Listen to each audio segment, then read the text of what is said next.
everybody. Welcome to Called Up the Prospects podcast. I'm Chris Peters of FloHockey, and I am joined, as always, by my partner and co-host from Elite Prospects. You know him, you love him. His name is Cam Robinson. Cam, how are you? Doing well, buddy. Do you get a haircut? You're looking fresh under the lid there. Looking good. I did get a haircut, but I keep the hat on my head to protect what little is left of the hair that I have. Yeah, we got family pictures coming up, man. That's a big deal. Ooh, we just got some of those too. Buffed, yeah, for absolutely. that. But I didn't shave today before the show, so I'm going with the scruffy playoff beard look for today, which is the default Cam Robinson setting. Yes. In pretty much all facets. So, hey, Cam, did you know that this is the 40th episode that we've done on this show? Because I did, because I looked last week and it was 39. And I was ready to celebrate last week thinking it was 40. But yeah, 40. It's pretty good. 40. So we're cooking with gas here. We're obviously excited. The season is here. Today we're going to talk a lot about the NHL season to come. We're going to talk about the young guys, the rookies, the guys that are going to be looking for that Calder Trophy. We're also going to talk a little bit about what Cam dropped last week in the scout poll that he has over on Elite Prospects. We're also going to talk about our normal segments, the things that we usually do here, the Called Up Challenge, Beyond Belief, and You Have to Pick One, mostly NHL focused. So obviously, as a prospect show, we're usually going to be talking draft, all the things. We talked about college hockey last week. Go make sure you check out that episode. A lot of great conversation about the season. And boy, it's going to be a lot of fun. So we're going to talk about all the NHL today and also a little bit of NHL draft as usual. But before we do that, want to share a message from us here at FloHockey, as we have the last little while. Hockey hits harder on Flo. The AHL, the ECHL, the USHL, the O, the Q. So don't just watch hockey, live it. Get your annual Flo subscription now. Oh, yeah. So not only is the NHL starting in about a week, on October 10th, the AHL gets underway. And then a week after that, we see the ECHL get underway. And now we'll have all those leagues active on FloHockey. I was watching a little bit of SHL action this morning. Brenus taking it to Timro. So it's been a very fun year so far watching all this hockey on Flo. And definitely we've seen some great performances in the Q and the O. Also, make sure you check out FloHockey.tv to find out which games are available for free. There are many over the course of a week that you can watch on social media, including games featuring top prospects like, let's say, the Brantford Bulldogs' Jake O'Brien. He'll be on Friday Night Face-Off in the OHL this week. All right, Cam, let's get to it. Let's talk NHL. Let's talk about the season. It's just around the corner. The season begins next week as we record this. And so training camps are wrapping up. Things are happening. But we're going to keep the focus on the young fellas, the guys that are looking to make it, and not only make it, but to make an impact in this first season. And it's a very exciting rookie class. It's a varied rookie class in terms of level of experience and, you know, when they were drafted and all these different things. So we've started to see these players kind of matriculate to the NHL. But we want to take a look at the Calder Trophy. And Cam, I know you've got a piece coming out soon here on Elite Prospects about this, which, you know, we don't want to spoil it too much, but I think the best way to talk about this is who are the real contenders for this and who are the pretenders? And I know that's a bit pejorative. I don't necessarily want to slag anybody here, but at the same time, there is a realistic rookies of the year candidates and others. And we've got some dark horses too that I think are in there that we should talk about. So, Cam, I mean, it seems pretty obvious who number one is. He's going to be number one on all the betting lists, on everything else. It's Ivan Demidov, the Montreal Canadiens. Contender or pretender? Runaway contender, right? Like head and shoulders contender. Now, there's a reason we play the games, of course, right? Sitting behind him is a first overall pick who has looked mighty fine in preseason. And then there's going to be some older players as well. So, and you never know with injuries, right? When Dabo, he went down, he only played 40 his year. So it's like, you know, anything can happen. But as we're starting out here, yeah, if you want some safe money, you're putting it on Ivan. Yeah. And I mean, why wouldn't you? You saw how he played when he first got into the league, when he first broke in. We saw what he did in the KHL last season. We've seen the physical strength, the skating ability is looking even better in the preseason. Now he did take a little whack in the preseason game. I mean, how about that? I mean, like seeing these preseason games devolve into debauchery, and I mean, come on, like that one. What was it? Was it Nick Cousins that gave him a little whack across the wrist there? I mean, doesn't seem necessary, but I don't think it's going to hurt anything. It doesn't sound like it's going to be a long-term situation. So here's my question for you, Cam. We're going to stick with Demidov here for a minute and just kind of go through it. But, in terms of being the runaway contender, I mean, what ultimately are we looking at in terms of the level of impact? I mean, it seems top six will be a top six role is his for the taking. Is he going to be a top line guy? I mean, what do you think are the most reasonable expectations on a prospect who has a hype train that has long left the station and is just barreling down this season? Yeah, I mean, it's going to be difficult to put too many like ceilings on what he could potentially do this year if deployment works and chemistry works, which is like pretty safe to assume that he's going to be seeing very real top 6 minutes, next to quality players, and he's going to be seeing top power play time. And if that's the case, if he can do that for the majority of the season, I pose this question later in the show, could he go PPG? Like, could he go a point a game? I don't think it's out of the question that kind of level of skill that he brings and that dynamicism and that shifty, he's got the wicked shot, he's got the playmaking, he's got the handles. Like, you put him on a power play with Lane Hudson and Nick Suzuki and the trigger man Caulfield across the way, and maybe you got Slav at the net front. Like that's long term anyways, the big body at the front too. So it's like there's a lot of pieces that fit into the puzzle in Montreal, and I think we're going to see them starting to put that picture together a little bit more this season. Yeah, I think it's certainly possible. I mean, I think the thing that I like about Demidov is that, he's not a perimeter scorer alone. Like, he can score from the outside, but he's a guy that gets in tight to the net. He crashes the net. He plays hard. So I think that the other thing that was evident at the end of last season was the level of confidence that he has in his own ability, and that, he's like, hey, you can try to stop me, but I'm going to keep going, so I think that that's really good. If you're a Montreal Canadiens fan, there's obviously nothing but excitement there for you to really, just feel and enjoy. And I think that he's the kind of player that doesn't come along very often. And so now we're going to get a chance to see what he can do. And then, you look at the long term and you see what Kirill Kaprizov did. And you were right when we talked about it in the Beyond Belief segment. I wasn't quite sure that they would get it done, but the Minnesota Wild get it done. It's like, is that to me, Kaprizov has been kind of like if he's that, I mean, look out. If he's not, if he's that or better, geez, we're talking about one of the best players in the league. So, and I guess like really quick in the long term, I think it's still hard to predict that far out, like what we've seen with Kaprizov becoming one of the top wings in the game. But it just does seem like Demidov is built different. And in that way, the difference is that Kaprizov had a much longer runway to the NHL. Not that I don't know if that ends up mattering more or not, but man, I cannot wait to see how that pans out. But I think, yeah, no question, everybody's going to look at that Demidov as the odds-on favorite to win the Calder. And we will address that point ceiling a little bit later in the show as we get to our Beyond Belief segment, because who knows how high that could go. All right, Cam, let's switch gears for just a second here. And we're gonna bring up another name. Is Matthew Schaefer a contender or a pretender for contender? The Calder.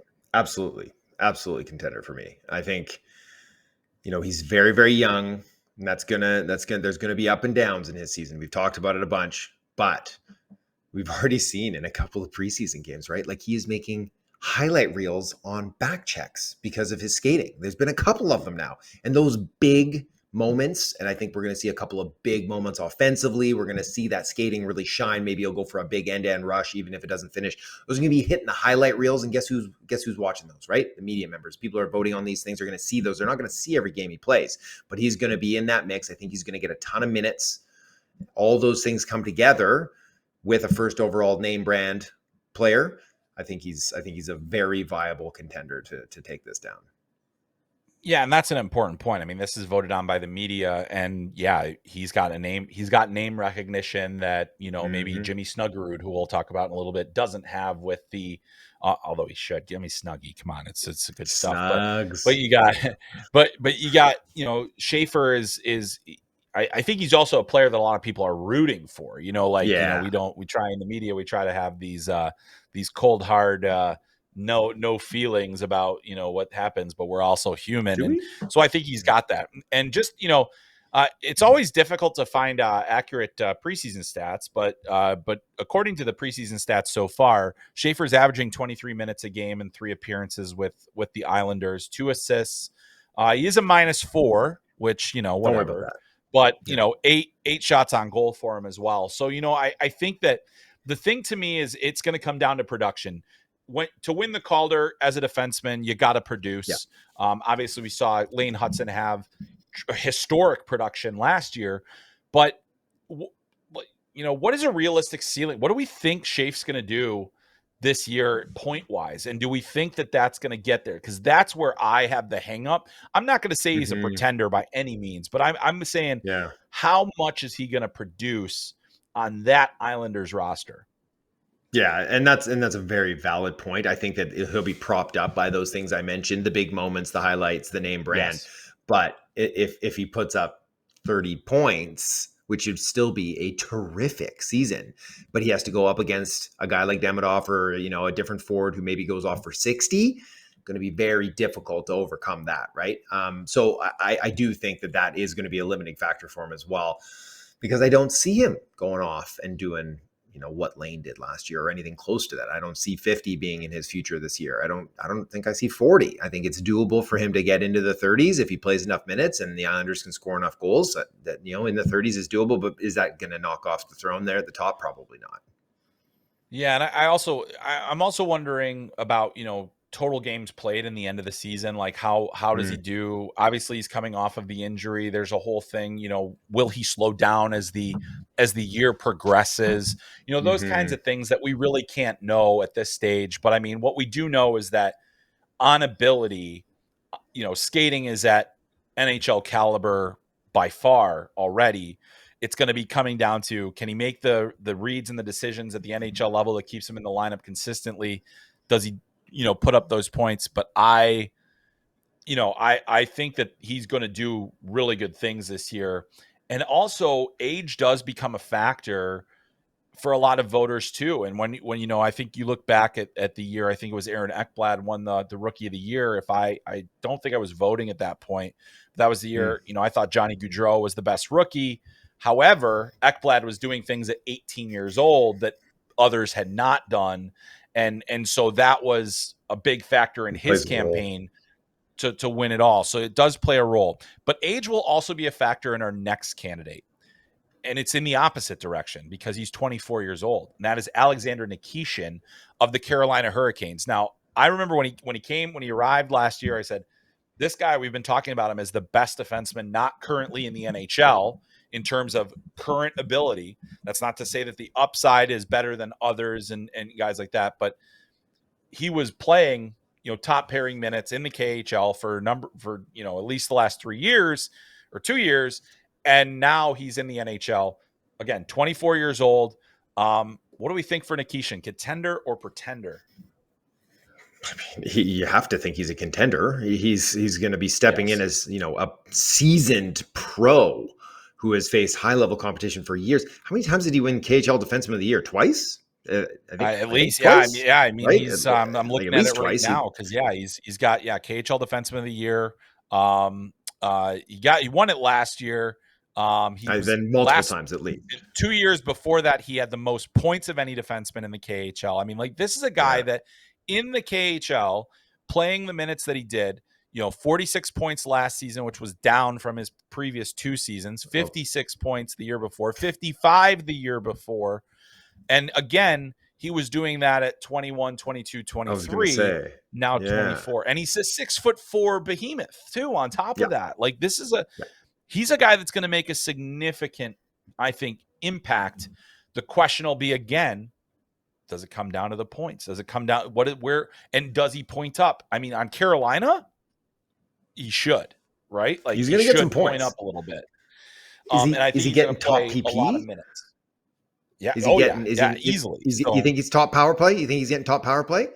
Because if he's getting top power play, then I'm thinking he could really push. If he's not getting top power play, which I don't know if that's a lock. I don't think that's a lock at this point. Yeah, it's probably not. I mean, like, yeah, you look at, you got Gossesbear, you got It's Ghost. you got, I mean, like, I think that's probably where you go. So, but either way, I mean, I would fully expect him to be on a power play unit. Yeah. But yeah, special teams looms large in those point totals, obviously. So, but even rolling out like the forwards that they have, even if you're playing second power play, you're still getting some juicy guys to work with too, right? Like we're not talking about Anaheim or something like that, where it's like the fall from grace or anything like that, where they got a good top PP and then it's just like garbage on the second one too. So he's going to generate, some points at 5-on-5. He's going to generate some special teams points too. But I think like just like you said, the size, the skating, the reach, the defensive ability, he should be pretty unflappable because he's been around the block a few times here as well. And the minutes are going to be large.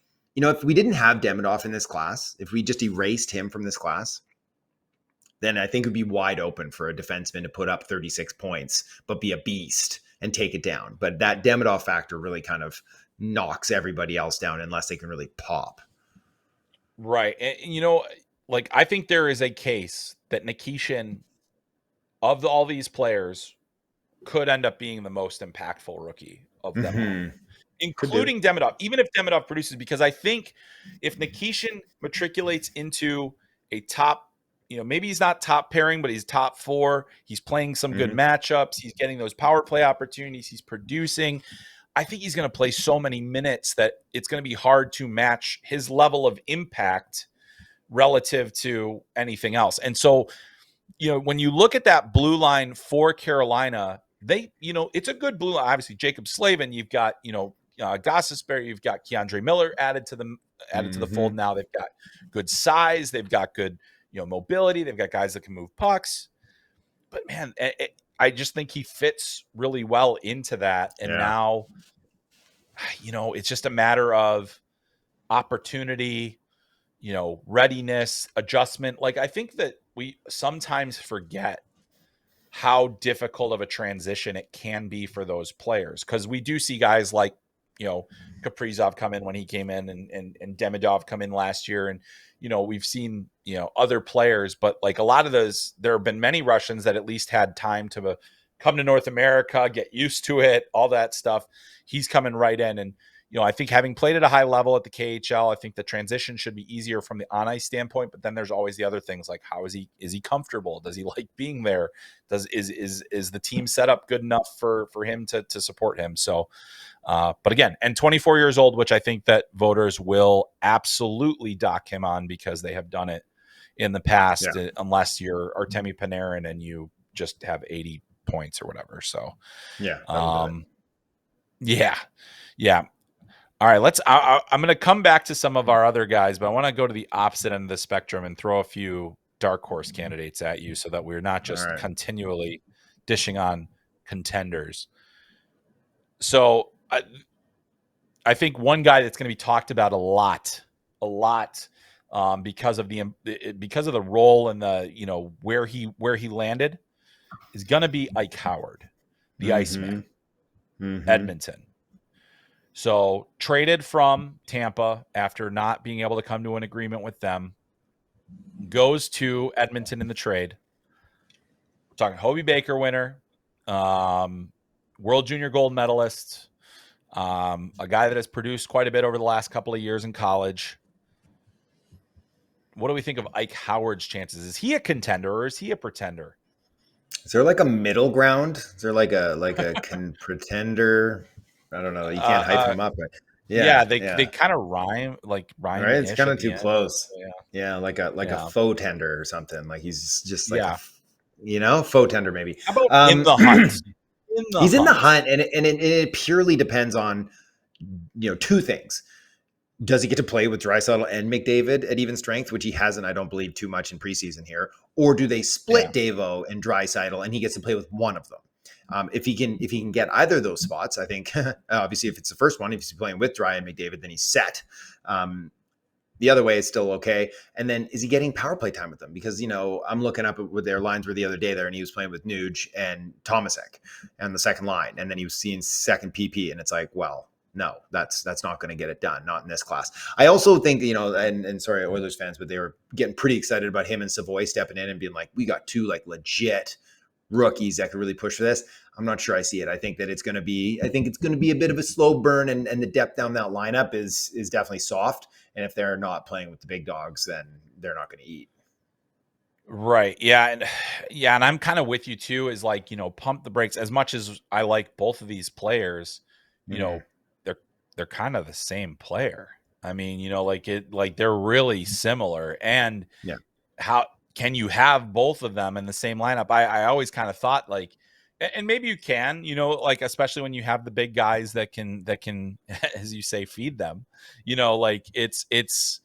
that'll be interesting to see. But I do think, like, to me, I don't have any doubt that Howard and Savoy, like Savoy has the skating and the sense and everything to play with high end players. And I think that Howard has this, definitely the sense to play with the high end players. Will thrive in that environment. But yeah, I mean, like, I really don't know what to expect. And how long is that leash? When you're playing with those big guys, they're going to have a lot of say with Chris Knobloch about what we're going to do. Hey, this isn't working, and if it's not working, and then then where do you go? Bakersfield? You might go to Bakersfield, and which again, not a problem. But if you're the Oilers and you're expecting these guys to contribute him instantly, and Savoy was great in the AHL last year, so that might even give him the leg up in this race. But you didn't acquire Howard to send him to Bakersfield. I don't. Well, and I wonder what they gave up Sam O'Reilly, who was a first-round draft pick of yours. So what did they promise him when they made that deal to sign? Right? To sign, yeah. Because that's the other thing too, chance, right? He wasn't willing to sign in Tampa, right? So I'm sure there was part of it was come and have a chance with McDavid and Draisaitl, right? So it's out of the starting gate, you got to think he's ahead of Savoy just for that alone. But I think you're right that with Savoy having that pro experience and doing so well, that he should, and maybe we'll see that come November. Yeah, two first-round draft picks, but again, it's like you got two of the same guy. So what are you going to do? What are you going to do with that? I've always found that a little bit. I was surprised when Howard went to Edmonton because they also had made that deal to get Savoy the year before or earlier in this, last offseason. And now you got to wonder. So I'm fascinated by it. I think that's going to be interesting. I think, he's in the hunt, but I personally have a hard time seeing it. But boy, I can't wait to see what the opening night lineup looks like for Edmonton at this point, which obviously we're a few days away from knowing. All right, here's another one for you on this other side of the ledger. And I'm actually going to give you two guys here because they're on the same team. And I don't know that you have enough ice to go around for the both of them. But they both played well enough in preseason. I think, they've also one has been over here, one hasn't. That's Liam Ogren and Danila Yurov from the Minnesota Wild. So Ogren had when he was in the AHL last year, he looked like an NHL player. When he was in the NHL, he looked like he wasn't quite there yet. Yurov did not play in either. Now is coming in with a good decorated KHL resume, good size, strength, different things. One of those two guys is going to have to play a fairly prominent enough role on the Wild to contend. But which one could it be? And if they do get in there, do they really have a realistic chance against the rest of the field? And that's not even counting another rookie that we got to talk about with the Wild, which we'll get to in a little bit. Mr. Zeve, No, I think they're both pretenders in this race. I think they're both good players, and same draft year too, weren't they? Didn't they go a couple picks Yeah. apart? That was some nice picking there. Maybe give me Urov ahead of him just because he plays the middle of the ice too. So if he ends up getting center, maybe that'll bump him up a little bit. I've always really enjoyed Liam Ugrin's game, and like you, I saw him in the AHL looking really good, and then looking like an AHLer when he was in the NHL. So I think Urov also has that KHL out clause, but I don't think he's gonna enact it. I think he's close enough to the NHL that if he does go bop down for a minute to Iowa, that he'll come back up pretty soon, and he won't kick that into gear. So yeah, I guess give me Urov just as a hedge there because he plays the middle of the ice and he might get more opportunities because of that. But yeah, both are pretenders for me. Yeah, and I think at least in the Calder race, yeah, pretenders, but at the same time, like as you look at now with that Kaprizov deal, these guys become that much more important. Guys on entry-level contracts become that much more important in terms of your overall team building. The Wild are now out from under the thumb of the Suter and Parisi contracts going forward. It creates that space, but now you have this albatross contract, which is not, like I say albatross just in terms of size. I don't think it's necessarily going to be something that sinks them. It's going to be interesting to watch because of the percentage of the salary cap that he's going to command. But boy, has anybody ever had a team over a barrel more? Oh my goodness. Hey, I even feel like McDavid didn't have that level of leverage as much. No, because they have Draisaitl, right? Yes, right? exactly. And they have Draisaitl, right? So it's like, if we lost him, if we had to trade him, we still have a top 3 or 4 player in the world that we can build around. But I tweeted it, right? What was Bill Guerin to do? He had 2 choices: pay that man his money or fold up shop, right? Like that was it. And I mean, maybe they didn't do the best job negotiating. Maybe they could have worked out something. But if it was just like, I want 17, I want 20% of the cap or whatever he just about got, what are you going to do? Not give it to him? And it's the same thing. Right. We're about to see this again with Quinn Hughes, right? Like Quinn is going to be the next one who it's like, is Vancouver just going to give him 20? Are they just going to give him the 20%, which would be like 20 and a bit mil, and just be like, here you go. And we'll try to work it out. That's probably the way to keep him. Point. That is a great point. Just completely, again, over a barrel. It's just massive. It is what it is. Like there's no way around it. So, all right, let's keep with the Minnesota Wild theme, and let's go with the rookie that I think everybody's pretty excited about to see in a full season this year, and that is Zeve Buium. So is Zeve Buium a contender or pretender for the Calder? I love Zeve Buium. We know this. It's without question. I am a Zeve truther from way back, but I think he's a pretender for the Calder Trophy this year. I do. I don't think he's going to get enough offensive minutes, and I do think there's going to be a little up and downs every now and again here too with old Zeve in the first full season, and that's going to be just fine because I do think long term him and Faber are going to be playing 50 minutes a night or whatever, and just chewing up ice and skating so well and putting up points, and it's going to be all good. But at this point, there's a couple guys I've got ahead of them that I think could actually push into that finalist spot. And let's talk again in December, and I can call myself a fool, but I think Zeve's going to be on the outside of that. All right, I've got Zeve as a contender, and I think it's because and I think like I said, we both love the player. I think that 4-game playoff thing kind of reset people's brains on what he is. This guy had 98 points over the last 2 college seasons as a freshman and a sophomore. This guy, and the thing is that what have those defensemen that have spent those 2 years, that second year seems to be the magic year for these defensemen. And they get whatever schooling they need. They get everything. I think Zeve's going to get a lot of pucks up ice. I think he's going to play with good players. I think he's going to get power play opportunities. I do think there will be downs. There's going to be downs. There has to be, and I think that with John Hines as the head coach, there's going to be a lot expected of Zeve out the gate. I think that to me though, having seen his maturation over the last 2 years and what he's become and the way he has rounded out his game over the last 2 years, I think by mid-season, he's going to be playing in those big minute situations. He's not Faber, but it's going to be something like he's going to be in that mode that he's going to play. Like, I just think he's going to play enough to make an impact.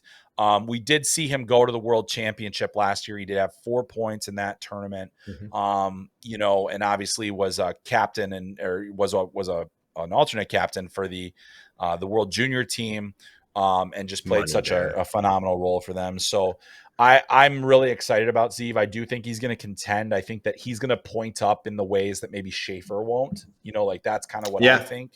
But he, you know, I think that's the difference between those two players for me. Can I put the caveat in? Yes, Can I put please. the caveat? Please. If Zeve happens to get on PP1 across the aisle from Kirill, boop, boop, maybe boop, that's put him probably put him. You might just put hand him number it to 2 him maybe now on the at board. that point. Number 2, probably put this slip on to number 2 there behind Ivan. But I think that would be the difference maker, right? Like that would be, okay, now the points are going to flow. Now 50's achievable if you're sitting in that position. Yeah. Absolutely.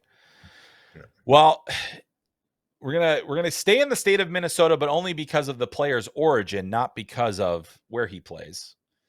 And we talked about him. We mentioned him. One of the great names in all of hockey, Jimmy Snuggerud, or as they called him in Sweden when we were there for the World Juniors, Jimmy Snuggerud. So, Jimmy, we love Jimmy. So, contender or pretender for the St. Louis Blues prospect, now entering his first full NHL season? I think he's a contender, and it sounds weird because I just said that I didn't think Zeve was, but I think he's a contender. I think he's a really interesting player. You know, he what did he pop there for mini last year, right? Like 25 goals, 50 plus points. He's got a big frame. He's a little bit older, right? Like he got his couple years at college there. He's 21 now. Like, and he's been skating a bunch with Robert Thomas. So it's like, if that's, again, I'm hinging it on deployment. And I do think that his, you know, he doesn't have the pro experience yet, real pro experience, but he has the frame, he has enough college experience, and if he's going to be getting time on the first power play, and if he's going to be hanging out with Robbie Thomas, then I think that this kid could put up enough and be like a unique kind of power winger with the goal scoring, with some playmaking, all around guy that he could make some noise at this one. You know, it's similar to what like Cutter Gauthier did last year. Didn't actually really push too far into it, but I think Snug is in a better spot than Cutter was to do even more. I agree. And I think it's him staying that extra year, getting that goal scoring. Like he's 3 consecutive seasons of 20 goals in college hockey. That is really, really good. 24 last season, 51 points. Now he goes to the Blues. Is he going to drop off? 4 points in his first 7 games in the regular season, 4 points in the Stanley Cup playoffs in 7 games, two goals in the playoffs, 1 in the regular season. So, you know, I always look at those guys that have had that little taste at the end of the season. And I know that some people don't love the fact that they're going to, you know, burn a year off their contract, and there's going to be all these different, you know, things that are may lack the benefit. But you look at guys like Quinn Hughes, like Zach Werenski, like Charlie McAvoy, and those are defensemen, but even like, you know, Will Smith and others, you get that little taste of the pros. And you get that experience and you carry that forward, and it gives you an idea of what you need to do, where you're at, how far you have to go. When you have a player that has a goal scoring trait, as Jimmy Snuggerud does, with a great one-timer, with a power play weapon, with a guy that can score off the rush in tight, has the size to play between the dots. This is a guy. So I'm with you. He is a contender for me as well. I think that, you know, we're going to see the best of him. I think the other thing that's important to know, like, he's 21 years old. He's spent 3 years in college. He's that extra year. He's arriving ready. If he would have rushed it, I think he still probably he could have played last year and maybe had a Gauthier-esque season. But I think this year, he's going to be able to surpass what Cutter did last year. And obviously 2 guys that, you know, have played together in the past. All right, let's talk a little bit. I think that's a good one to have. I'm going to go with one of his Minnesota teammates here. This is my dark horse guy that I think this is filled with caveats. But the Chicago Blackhawks just sent Kevin Korchinski to the AHL. Sam Rinzel Sam Rinzel teammates with Snuggerud.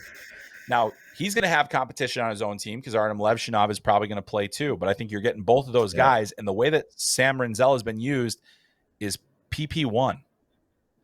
If he's on PP1 for the Blackhawks, as bad as they're going to be this year, he's going to point. Sam Rinzel, contender or pretender? Faux tender? Can I get back to that point too? Because right, give me him over Artie. Yeah. Right? Just give me him over Lev. But I was trying to find a spot for him on my ballot. I was like, where do I put Sam Rinzel? Chicago's going to suck, right? And so if he's not getting those PP1 minutes, then he's going to get no points, and he's going to have, he's going to be going for the green jacket with like a -30 at the end of the year, because that's just how it's going to be. Doesn't have the name brand, but I like this player. I do think that the future is very bright. I'm going pretender. I'm just going to plant my flag in it. I don't think it's realistic that he's going to actually point up enough to do it. Yeah, and I'll take it. I think I agree with that too, because I think the maturation of the player, the growth of the player over the last 4 years since he was drafted, it's just really been exponential year over year over year.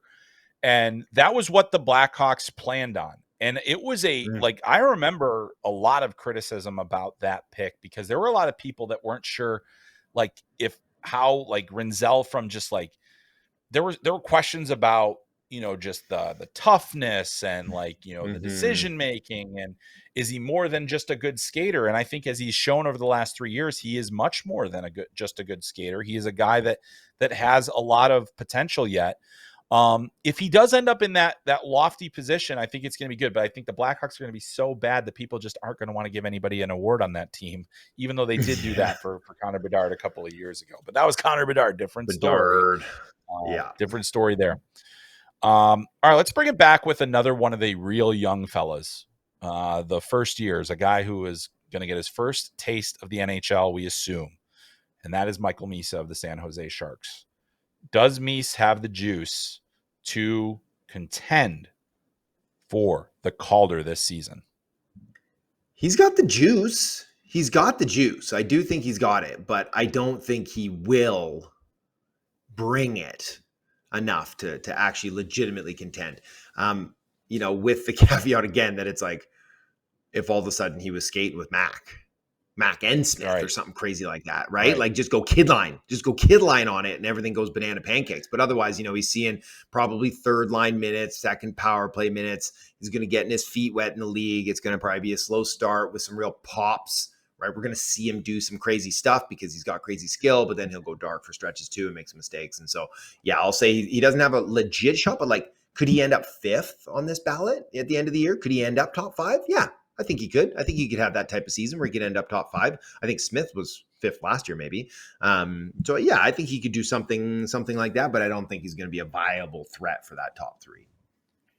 Yeah, I think he's going to get votes. I think that ultimately, which means he's stuck, and went the whole way. Yeah. And we talked about in our training camp episode about what's the right decision ultimately with Misa, and you're in a tough spot with him because of the dominance, the 3 years in the OHL, the different things that you've seen, and it's like, now it's time to take the step. But I think that if they handle him the way that Anaheim handled Leo Carlson, which is they haven't really said how they're going to handle him, so I'm using that as an example, because I do think that provides a template for those players that you're just, hey, they're like, the NHL isn't supposed to be a developmental league, but for a rebuilding team, it absolutely is. And I think in this case, it is with him. Yeah. It has to be when you have no options. Now, I think if you looked at, if they changed the rule and there were exemptions for players to go to the AHL, maybe you send them there. You wouldn't be for the whole season, but you would give them opportunities to get reps on the top line. They have a good AHL team in San Jose with the Barracuda. A lot of talented young prospects there. So that'll be interesting to watch. But I think I think Mise is a pretender for the Calder, but I think that this is an important development year for him. And we'll see where it goes. Massive. Yeah. All right, let's go to the net. Let's get a goalie in here. Let's stick with the Sharks. Yaroslav Askarov is going to have to play some games here, and possibly a lot of games here. And will he play enough to be the Dustin Wolf finalist this year? If anyone's going to come out of left field, and it's probably not even left field, it might be like third base, and steal this thing, I think it could be Askarov. I think that he could do it. He's got that, that little something we've seen. He's got that swagger. He's not afraid to do some bench press with the net.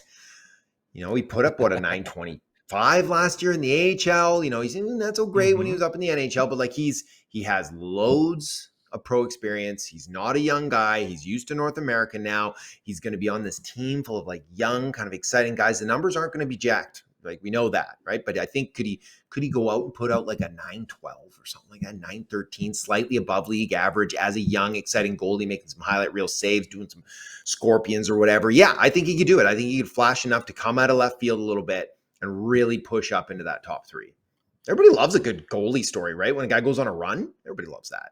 Yeah, I mean, and I think the threshold for goalies isn't terribly high, but I think the one thing that I think does hurt his chances is how much is Alex Nedeljkovic going to play? I assume he's going to play a fair amount, so that's the thing is does he get enough games? Because last year, Dustin Wolf, played, not only did he play a lot, he played well, but he played a lot. So and that I don't think we're going to see the number, the games played is going to matter for the goalie discussion.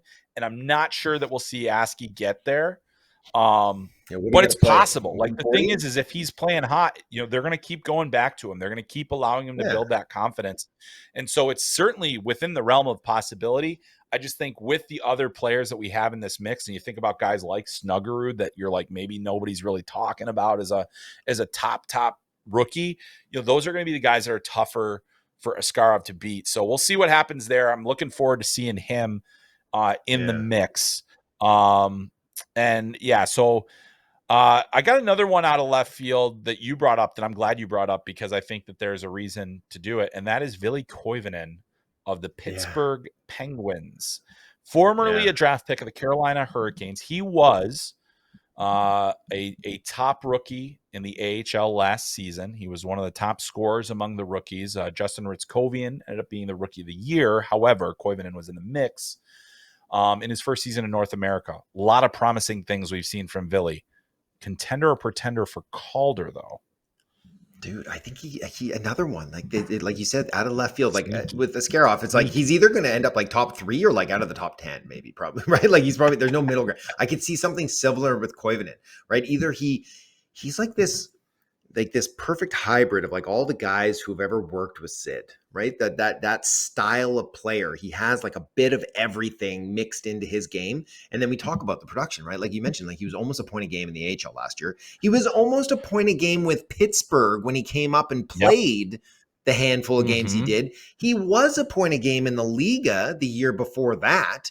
He has been around the block at some pro levels, and he just puts up points, and he's smart. He can play with good players. You just lock him to Sid. Why not? Why not? Hey, let's see what you got with this kid and give him the best opportunity. And it seems like it could be a fit. And so if that happens, I think he's a contender. And part of the Jake Gensel trade. So he's a big piece. He was a big piece of that trade ultimately. But as you said, 56 points in the AHL last season, 21 goals with Wilkes-Barre. The 7 assists that he had in the NHL. And here's the other thing, just came out today that Brian Rust is injured. He's probably going to miss the first couple weeks of the season. Rutger McGroarty has still been injured. He's had a tough offseason in terms of dealing with injury and stuff like that.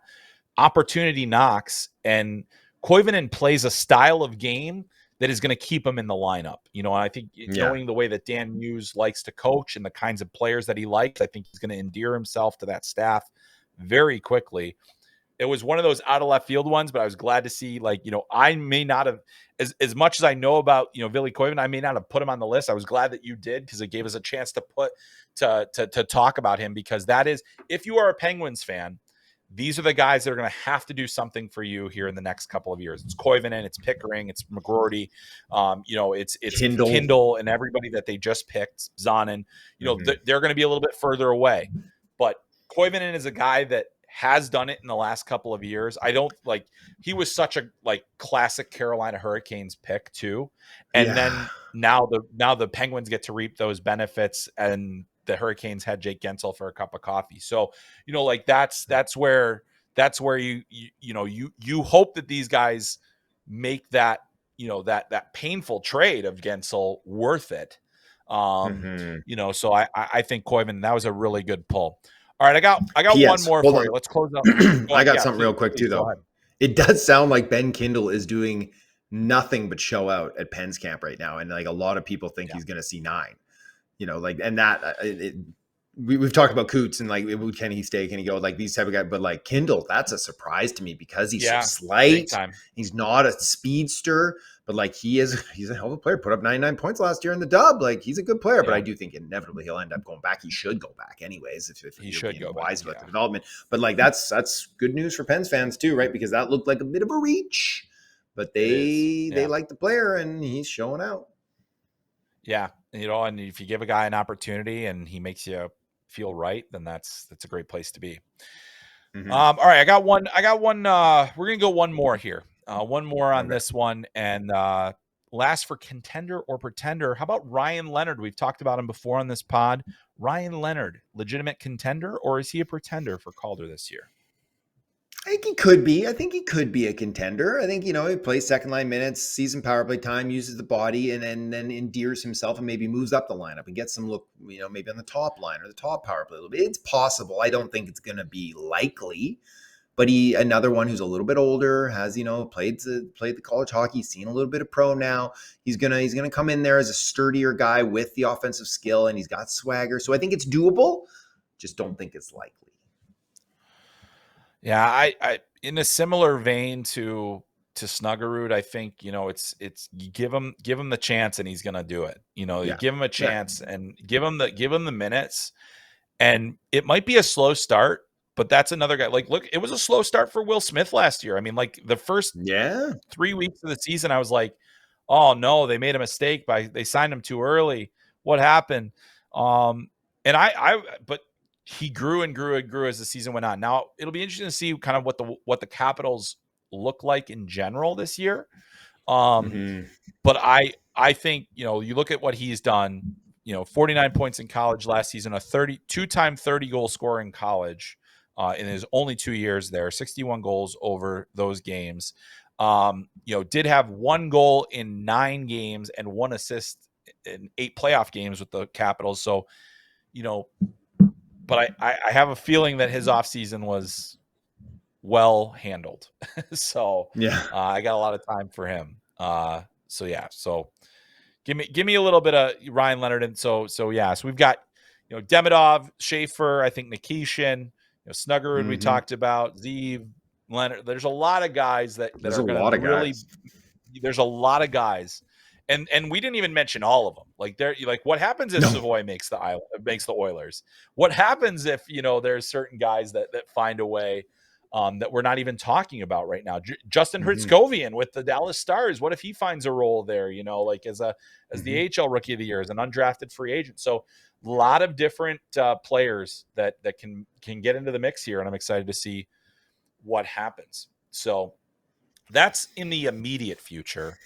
Let's go into the distant future now. Let's talk about the 2026 NHL Draft. Let's talk about what you put out on Elite Prospects, and it is an anonymous scouts poll. It's what do we call it? What do we call it? Cam's what is it? Cam's consensus. Cam's consensus. Little alliteration. So, yes, and 8 anonymous scouts polled. Yeah. And your results came out, and first we're going to show everybody the results here, and we're only going to show you the top 6. You got to go over to Elite Prospects if you want to see everything. So we're not giving away the farm here, but we want to give you the top 6 because I did think really the whole list was interesting, but it gets interesting right there. So let's throw up the top 6 on the screen here as we get a look, and there it is. Gavin McKenna's number 1, shocker. But then we talked about it last week, teased it a little bit. Tynan Lawrence, number 2.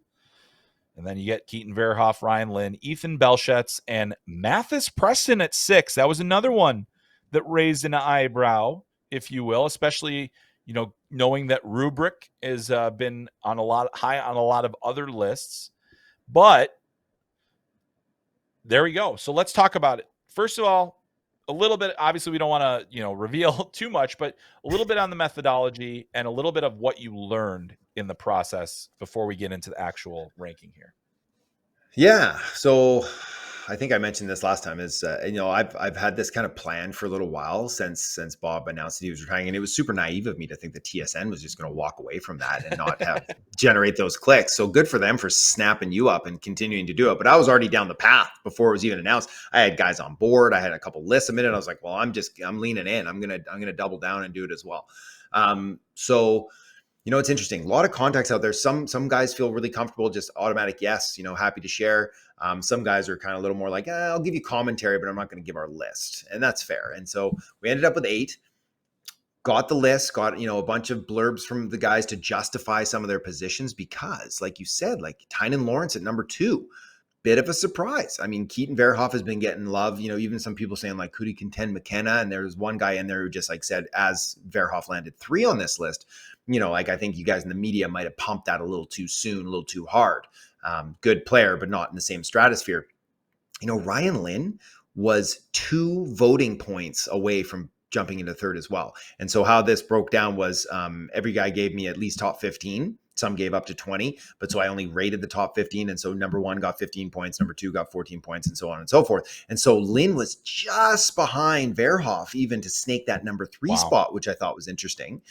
Then there was a gap to Belchez. Then there was a gap to Preston. And then it started to kind of filter in. Everyone was a little bit tighter after that. But if you've noticed, no Ivar Stenberg in that top 6, right? No Ivar, no Ryan Rubric. Both those guys were completely omitted from 2 teams' lists in their top 20. They weren't mentioned in so each team was missing one of those guys. But then, I'm pretty sure, I don't have my numbers in front of me here, but Stenberg at least had 1 3rd overall pick. Rubric, I think, even might have had a 2nd on one team too. So it's like the discrepancy is pretty wild at the top, and as to be expected from team to team and early on in the season. But yeah, I think that the real note is that Tynan Lawrence, center light class. This kid has skill. He's a gamer, right? He's got leadership skills. Ticks a lot of boxes, except for he's not 6'3" or 6'4", but like a lot of check marks on Tynan Lawrence. And another, one of the other scouts mentioned too, he's like, it's really easy to talk about smaller wingers, smaller offensive defensemen in September, October, than when it's like the clock is ticking and it's time to make your pick. Who are you taking? You're taking the center with some size. You're taking the defenseman who maybe isn't going to be as flashy, but has that, that ability to shut things down properly and more projectable frames and stuff like that. So I think it'll be interesting to see how this list evolves throughout the year. But yeah, some fun, spicy ones to start.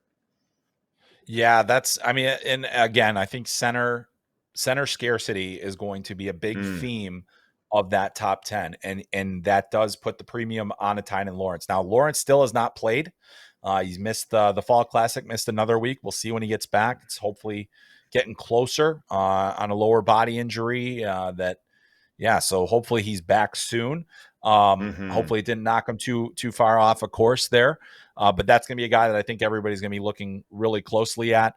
And then, I think with Lynn and with Xavier Villeneuve and others, like these undersized defensemen, they're going to factor in here. They're going to, I think that even though we've got the behemoths of the Carrolls and the, and the Rudolphs and the, not really behemoths, but just Verhoffs. Bigger players, Reed, all these guys, Verhoff, you've got all those players.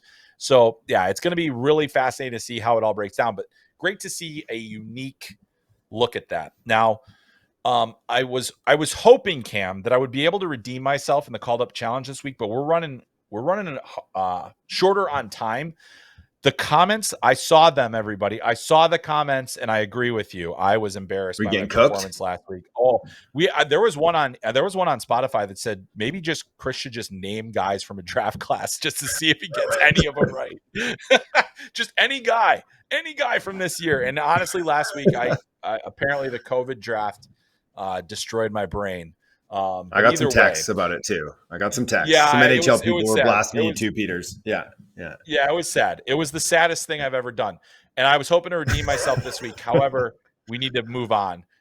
So I will not redeem myself. Instead, we are going to go ahead Next week and go to our Beyond Belief segment. And we're going to bring it back to the NHL. We're going to talk a lot about some of the things that are going on in the NHL and go with that. But we'll get back to our rookie discussion here, Cam, and I'm going to start you off with this one. By the end of the season, Alexander Nikishin will be averaging more than 23 minutes per game for the Carolina Hurricanes. Boy, that's a lot of minutes, hey? That's a lot of minutes. And they got Slavin back there. He's going to chew up minutes too. Mm-hmm. All the minutes. Gosh, 23 is a lot of minutes. I'm going beyond belief. I'm going to say 23 is too lofty a number to break. Probably get like 22, 54, something. No, I'm just kidding. But yeah, he'll be in the 20. He'll be in the 20. I'm going to say above 23. That's reserved, right? That's pretty high watermark for a defenseman. I'm going to say I'm going to go beyond belief on that one, but not by it could happen. I don't know. Yeah, I think it's possible. I think it's believable. Like just for fun, like he was playing like 27 minutes a game a lot of nights in the KHL. Different story here. He's got to earn it. When he was with the Hurricanes, the most he played in a single game was 1853 or 1854 rather. He played pretty decent minutes against the Panthers in that playoff series there. So yeah, what do you got? How about this? Slavin played 21-34 last season. So they don't even run their best guys. No. So Slavin 21 and a half, Burns 21, Orlov saw 20. Yeah. Chatfield saw 19, right? They spread it out. So they just roll them. Yeah. They just roll them. That's really interesting. Yeah. Yeah. Maybe I should have researched that question better. That was a good pull by you, saying, hey, maybe the team structure doesn't really even allow it. Now you've got Keandre Miller in that mix. You've got Nikishin. Yeah. So okay. I changed my mind. It's beyond belief. Mm-hmm. Okay, there we go. Perfect. Good pull. Good pull. Okay. I got one for you here. Okay. I'm excited for this. Ivan Demidov could break 75 points. I'm not going to even put you on the spot for a point a game player. And just for context, in the modern era, not even modern, post World War II, 35 rookies have hit 75 or more points in a single season. It's 35. That's it. Okay? And we're talking 80 years. Can Ivan Demidov be number 36? Oh, boy. Oh, boy. Oh, boy. I'm going to say, I think, it's halfway believable to me. I'm going to go beyond belief. I think to me, if he hits 50, it's a great season. If he hits 60, it's a really great season. If it's 70 plus, you're ecstatic. I just think that in the end, there are going to be some other guys that carry the mail more offensively. That's going to leave a little less on the bone for him. But I do think that he is going to, I think he'll be one of the top 4 scorers on that team this year. Which if he's putting up that kind of points, he's probably in that range. But I think that's where it's going to be interesting. That's a tough one, but I think you look at kind of some of the different things when the games get a little tighter, when teams are on him a little bit more, they're going to be gunning for him. I think it's just they're going to make it difficult for him to do it. Yeah, I think that's right. I think that it's within the realm of possibility because he's so good, and I do think Montreal is going to score a lot of goals. I think they're going to be able to generate a lot of offense. Like adding Lane to that, and I mean Noah Dobson too, right? Like I think that there's a world where he could get a lot of points. Now, 75 is a lot though, right? That is. Well, how about this? Here's your mini called up challenge. Who was the last rookie to hit 75 plus? Was it Panarin? Or is it sooner than that? It's not quite as far as that. What year would Panarin have done it? Did he put Panarin up 75 did it, plus that? Mm-hmm. I think he put up 82. 82. And that would have been like 2015? Was that 2016? That was, let's see. Okay, he had 77 in 16. 77 points in 16. And that was the year that I believe that was the same year that Kane won the Hart. So Yeah, so 30 goals, 47 assists for Panarin. I'm not. Yeah, I'm There's one other guy who's done it since. And that's who I one was guy thinking who's of. done it since. Yeah. Who And I'm glad I was right on this. And it was a 77. surprise, a bit of a surprise. 2017, Yeah, I can't think of it. Yeah, Matt 2017. Barzal. Yeah, I can't think of it. Put up 85. Barzal did.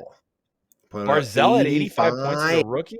85 Wow, as a see rookie, how right? quickly we forget. Isn't it crazy? Like a guy unfortunately has to deal with a lot of injuries over the course of his career, and you forget like this guy was super stud. City. Super That's stud. insane. Wow. Right?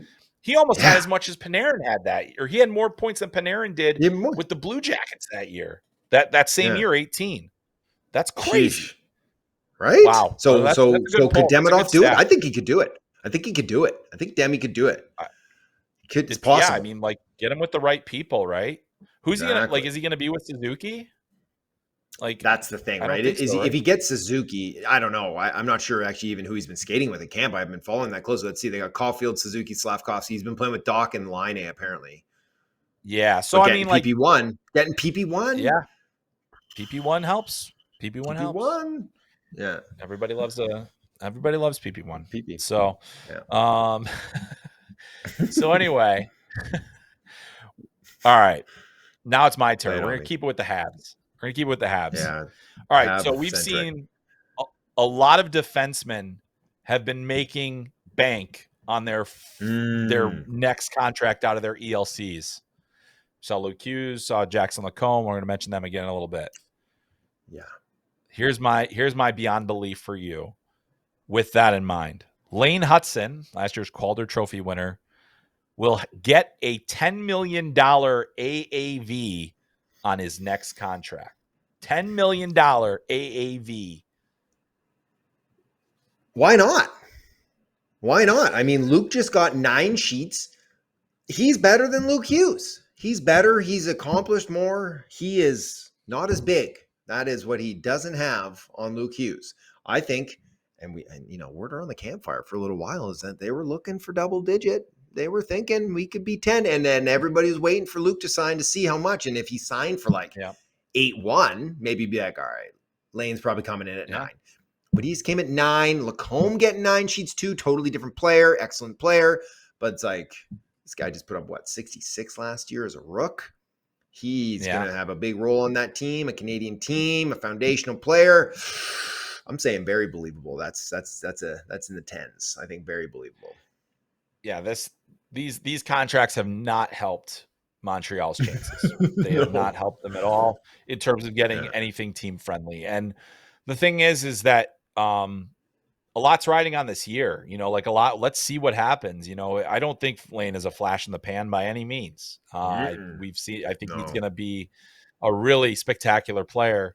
But yeah, what if he what if he's a point a game defenseman this year? What if he's a point, which doesn't seem out of the realm of possibility with a better Habs team in front of him. Exactly. I mean, oh my goodness. It's going to be a big number. It's going to be a big number. All right, I toss it back to you. All right, just for fun, Connor McDavid will re-up in Edmonton pre-Olympic break before heading off to Italy. Oh, European adventure. Yeah, so I mean, I think that's a good arbitrary deadline. It's just hey, let's get this done. Let's get it out of the way. Let's stop talking about it. Yeah, it's beyond belief. It's beyond belief. I think this is me just thinking. I think he takes it all the way. And maybe he ultimately re-signs with Edmonton, but I think he takes it past the trade deadline, past into the off season. And we're in that Stamkos situation where it's kind of that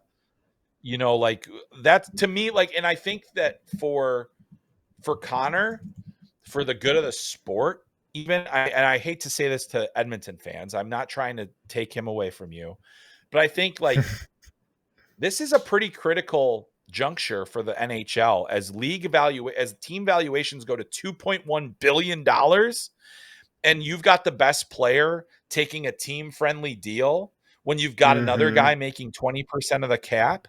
As much as Connor wants to win, there is some sort of obligation to, like, and he only is obligated to himself. Let me say that. He's only obligated to do what is right for him. But at the same time, should he not get what he is worth, and he's worth far more than the NHL salary cap is going to allow anyone to pay him, you've got to take it to that limit as far as I'm concerned. And that may not be in Edmonton. Where is it? I don't know. But that's the thing is I could be completely wrong. I'm not coming at this with any insider information. I'm not coming at this with this is just a gut feel situation. And I could be proven wrong tomorrow, if he decides to re-up here. But I think to me, it's much closer than it's ever been to him at least saying there might be something else out there for me. That's my thing. I think he hasn't, I don't think he's been shy about that at all, really.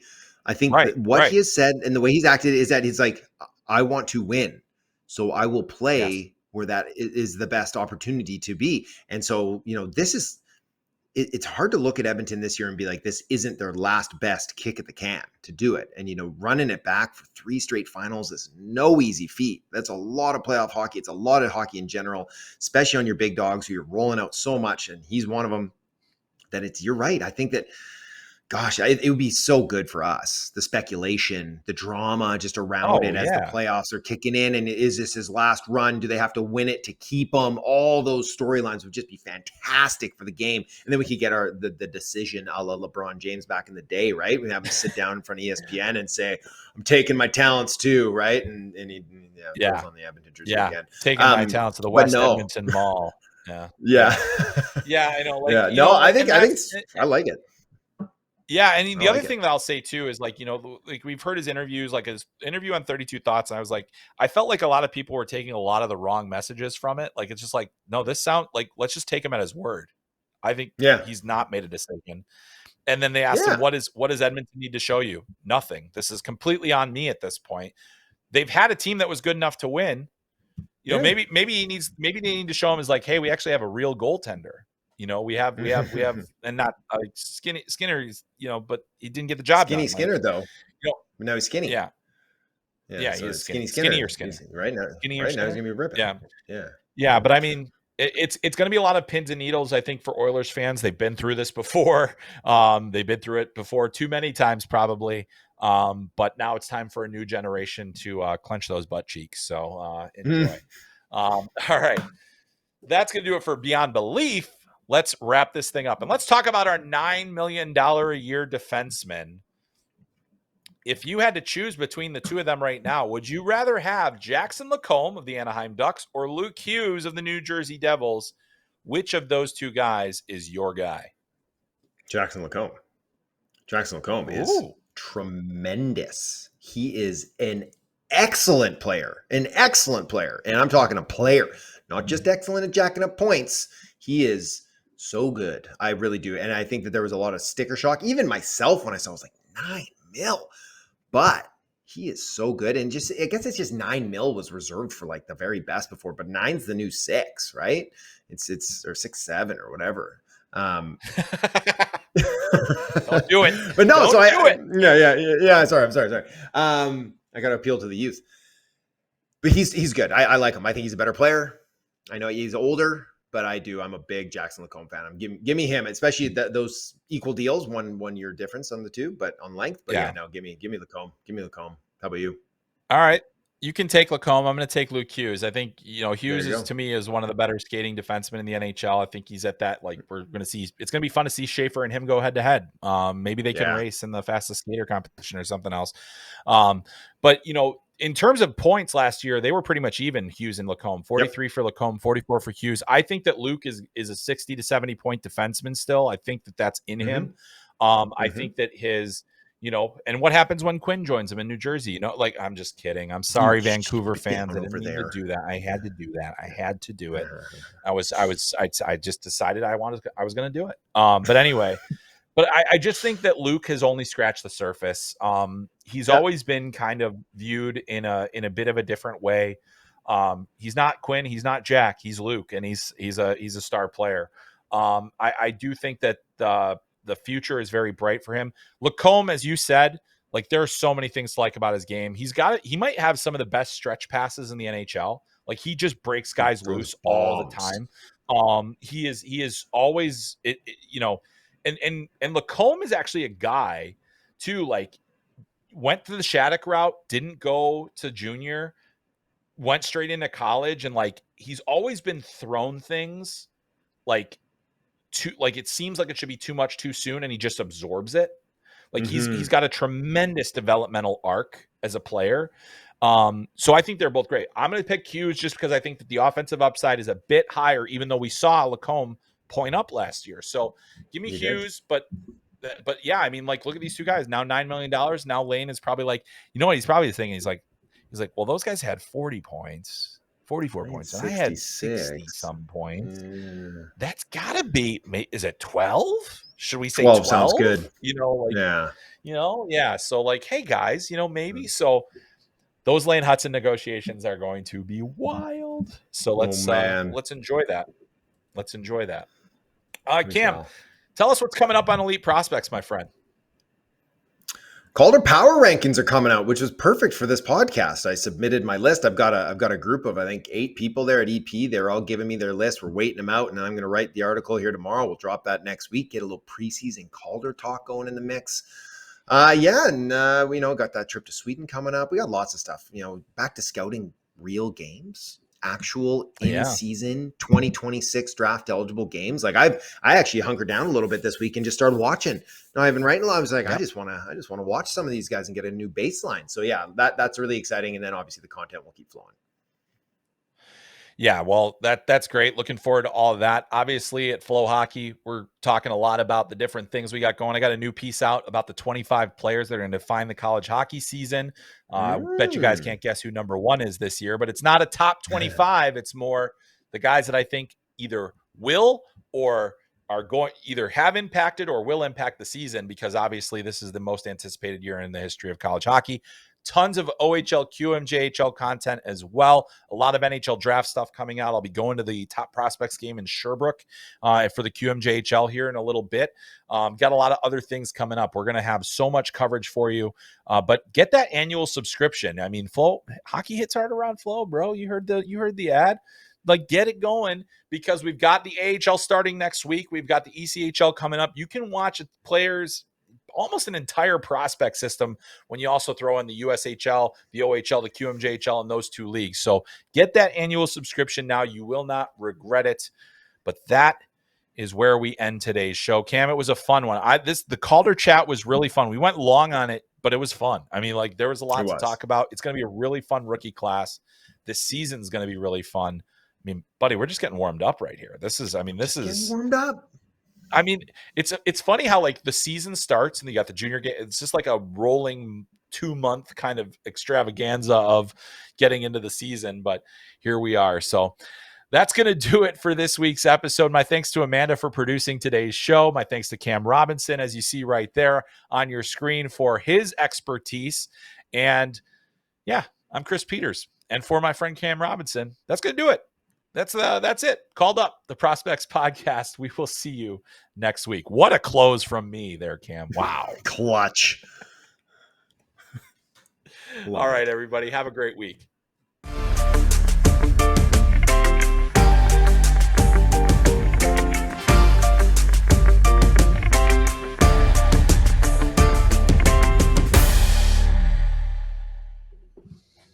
That was fun.